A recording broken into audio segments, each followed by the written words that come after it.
सुप्रभात बच्चों, कैसे हैं आप सब। आशा करती हूँ आप सभी सकुशल होंगे और खूब मन लगाकर पढ़ाई कर रहे होंगे।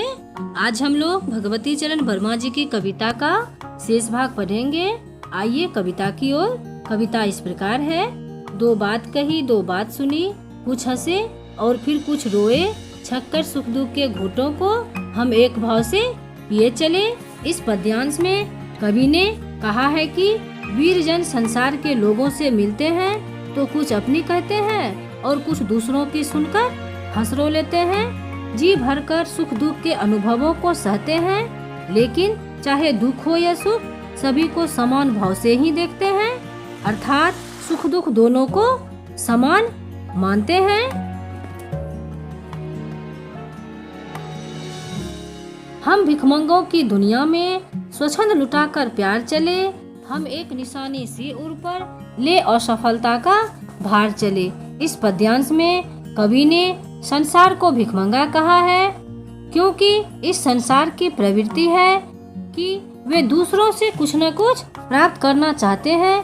किसी को कुछ देना उनकी प्रवृत्ति नहीं है, लेकिन बलिवीर सभी को समान रूप से अपना प्रेम लुटाते हैं। उनके हृदय पर एक ही असफलता की निशानी है कि अत्यधिक प्रयत्न करने के बावजूद भी वे स्वाधीनता प्राप्त न कर सके।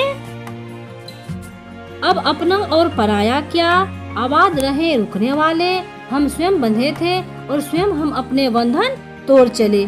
इस पद्यांश में कवि ने कहा है कि बलिदानी वीर किसी के साथ किसी प्रकार का भेदभाव नहीं करते, अर्थात जाति, वर्ग, संप्रदाय व धर्म के आधार पर उनके मन में किसी के लिए कोई भेदभाव नहीं होता। वे तो यही चाहते हैं कि उनके बाद इस देश में रहने वाले सभी आबाद व प्रसन्न रहें। उनका मानना है कि वे अपनी इच्छा से इस देश में बसने वाले लोगों से रिश्ते नाते तोड़कर स्वयं बलिदान की ओर बढ़ रहे हैं। धन्यवाद बच्चों।